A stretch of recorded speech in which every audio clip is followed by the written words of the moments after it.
ኢላሂ ያ ወዱድ አፉ በለን፣ ቀልባችን ይጽዳ ምህረትህን አድለን። በተከበረው ወርህ አዝነህ ተቀበለን። ኢላሂ ተቀበለን ተቀበለን።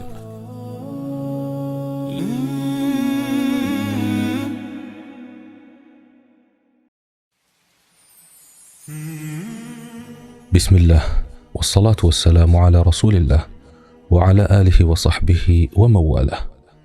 السلام عليكم ورحمة الله تعالى وبركاته. ጾም የሚያበላሹ ነገሮች ምንድን ናቸው? ጾም በሚከተሉት 8 ነገሮች ይበላሻል። አንደኛ፣ ግብረ ስጋ ግንኙነት ማድረግ። ጾም ግዴታ የሆነብን ሰዎች በረመዳን ቀን ላይ ግብረ ስጋ ግንኙነት ከፈጸምን ይህን ቀን ማካካስና መተውበት ይኖርብናል። ያለፈንን ቀን ለማካካስ አንድ ባሪያ ነፃ ማውጣት ይኖርብናል። ይህን ማድረግ ካልቻልን 2 ወር ተከታታይ መጾም ይኖርብናል። ይህንን ማድረግ ካልቻልን 60 ድሆችን መመገብ ይኖርብናል። ሁለተኛ፣ ሆን ብሎ የዘር ፈሳሽን ማፍሰስ። ሶስተኛ፣ ሆን ብሎ መብላት መጠጣት። አራተኛ፣ የምግብ መርፌ መወጋት ጾም ያበላሻል። ምክንያቱም ከመብላትና ከመጠጣት ጋር ተመሳሳይ ነውና። አምስተኛ፣ ደም መለገስ ወይም መሰጠት። ጾመኛ ሰው በሰውነቱ ውስጥ ብዙ ደም ፈሶት እንዲያገግም ደም ቢለገሰው ጾሙ ይበላሻል። ስድስተኛ፣ የወር አበባ ወይም የወሊድ ደም። ሰባተኛ፣ የዋግምት ደም መፍሰስ። ደም በራሱ ጊዜ ከአካል ከፈሰሰ ጾም አያበላሽም። ለምሳሌ የነስር ደም ወይም ደግሞ ጥርስ ከተነቀለ በኋላ የሚፈስ ደም። ስምንተኛ፣ ጣታችንን ወደ ጉሮሯችን በማስገባት ሆን ብለን እንዲያስታውከን ብናደርግ ጾማችን ይበላሻል። ሳናስበው በድንገት ቢያስታውከን ግን ጾማችን አይበላሽም። ጠቃሚ መረጃዎች። አንደኛ፣ የጾም ንያን ጀናባ በሆንበት ጊዜ ቢሆን እንኳን መነየት የምንችል ሲሆን ከንጋት በኋላ መታጠብ እንችላለን። ሁለተኛ፣ የወር አበባ ወይም የወሊድ ደም ምሽት ላይ ያቆመላት ሴት ቀጣዩን ቀን ለመጾም መነየት ይኖርባታል። ወስል ወይም ሙሉ ትጥበት እስከ ንጋት ድረስ ማዘግየት ትችላለች። ነገር ግን ሙሉ ትጥበቷን ከፈጅር ሶላት በፊት መፈጸም ይኖርባታል። ሶስተኛ፣ ጾመኛ ሰው ጥርሱን መንቀል፣ ቁስሉን ወይም ጉዳት የደረሰበትን የአካል ክፍል ማከም፣ የአይን ጠብታ መጠቀም ይችላል። ሆኖም የአይን ጠብታው ጣዕም በጉሮሮ ቢወርድ ጾሙ አይበላሽም። አራተኛ፣ ጾመኛ ሰው ሲዋክ ወይም የጥርስ ብሩሽ በመጠቀም ጥርሱን ማጽዳት ይችላል። ቀኑን ሙሉ ወይም ከሶላት በፊት ጥርስን በሲዋክ መፋቁ ሱና ነው። አምስተኛ፣ ጾመኛ ሰው በሞቃት የአየር ንብረት ወይም በውሃ ጥም ቢቃጠል ይህን የሚያቀልለትን ነገር ማድረግ የሚችል ሲሆን ሰውነቱን ለማቀዝቀዝ ውሃ ወይም የአየር ማቀዝቀዣ መሳሪያ መጠቀም ይፈቀድለታል። ስድስተኛ፣ በጭንቀት ወይም በሌላ ችግር ምክንያት የመተንፈስ ችግር ያጋጠመው ጾመኛ የአተነፋፈስ ስርዓቱን ለማስተካከል አፉ ውስጥ የሆነ ነገር መርጨት ወይም መሳብ ይችላል። ሰባተኛ፣ አፍን መግሞጥመጥና አፍንጫን ወይም የደረቁ ከናፍሮችን በውሃ ማርጠብ ይፈቀዳል። ነገር ግን እየጾመ በተጋነነ መልኩ ብዙ ውሃ በጥልቀት ወደ አፍ ወይም ወደ አፍንጫ ማድረስ የተጠላ ነው። ስምንተኛ፣ ፀሐይ እንደጠለቀች ያለምንም ማዘግየት ወዲያውኑ ማፍጠር ጾምን መፍታት ሱና ነው። ዘጠነኛ፣ በጾም ወቅት ብዙ መልካም ስራዎችን አብዝቶ መስራትና የተከለከሉ ነገሮችን ሁሉ መራቅ ሱና ነው።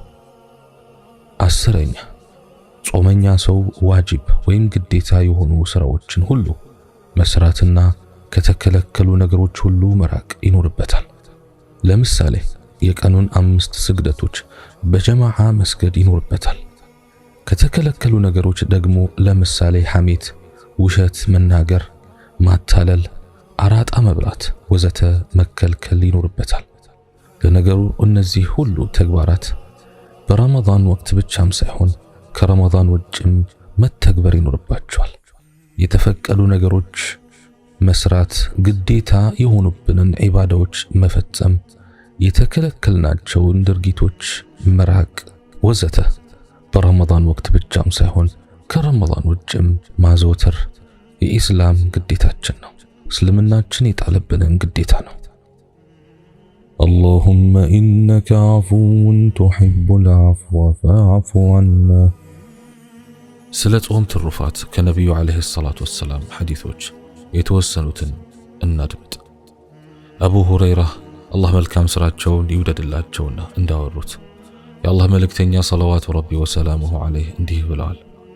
አላህ ሱብሓነሁ ወተዓላ እንዲህ ይላል፣ የአደም ልጅ ሥራ ሁሉ ለራሱ ነው፣ ጾም ሲቀር። ጾም ግን ለኔ ነው፣ እኔ ራሴ ዋጋ እሰጥበታለሁ። ጾም ጋሻ ነው። አንደኛችሁ በሚጾምበት ጊዜ ጸያፍ ቃል አይናገር፣ አይጮህም፣ ቂላቂል ድርጊትም አይፈጽም። አንድ ግለሰብ ቢሰድበው ወይም ሊጋደለው ቢጋብዝ እኔ ጾመኛ ነኝ አላሁመ እኒ ሷኢም ይበል። የሙሐመድ ሕይወት በእጁ በሆነች ጌታ እምላለሁ። የጾመኛ ሰው አፍ ጠረን መቀየር በትንሣኤ ቀን አላህ ዘንድ ከሚስክ ሽታ የበለጠ የሚወደድ ነው። ጾመኛ ሰው 2 ደስታ አለው። ሲያፈጥር አንደኛውን ደስታ ይጎናጸፋል።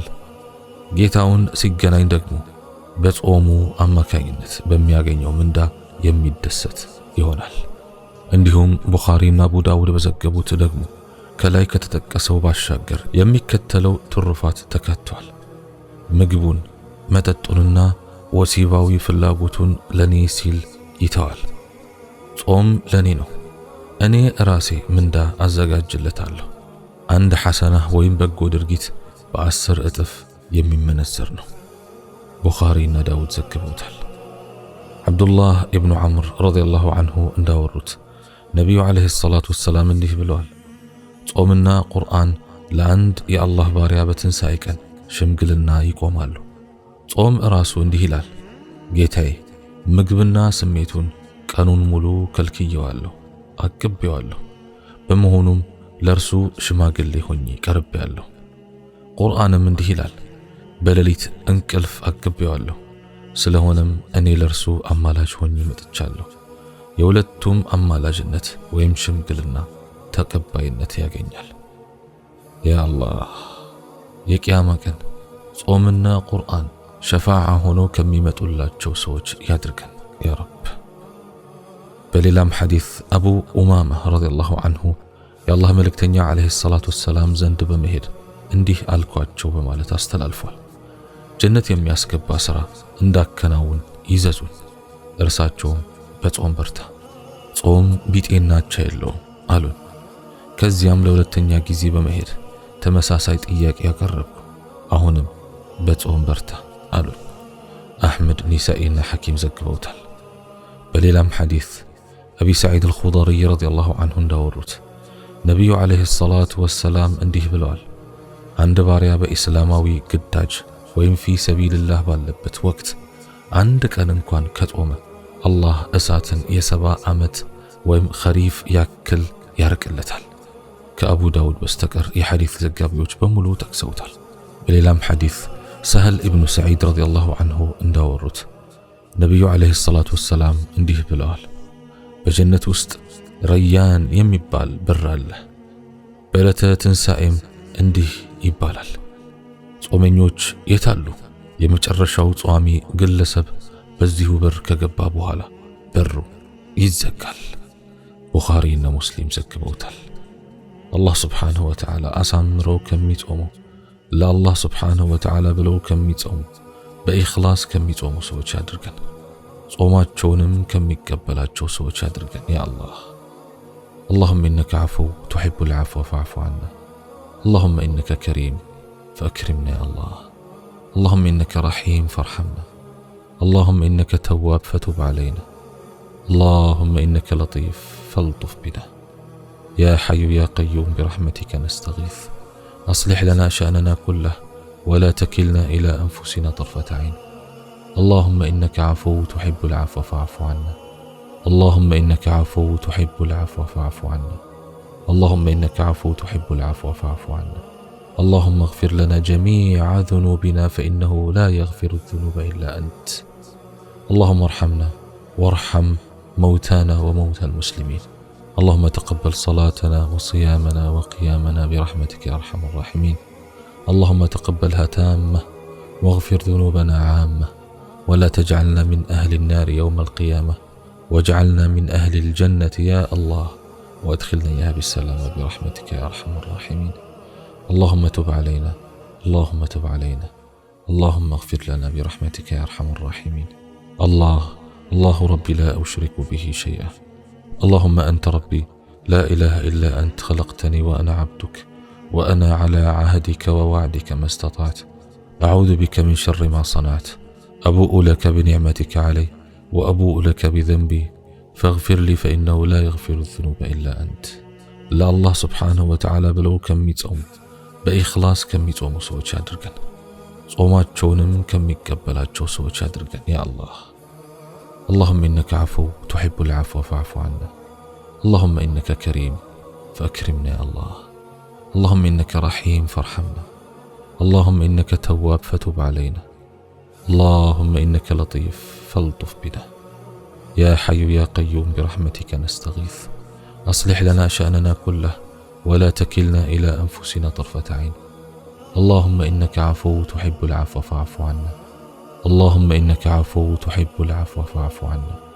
اللهم إنك عفو تحب العفو فاعف عنا. اللهم اغفر لنا جميع ذنوبنا فإنه لا يغفر الذنوب إلا أنت.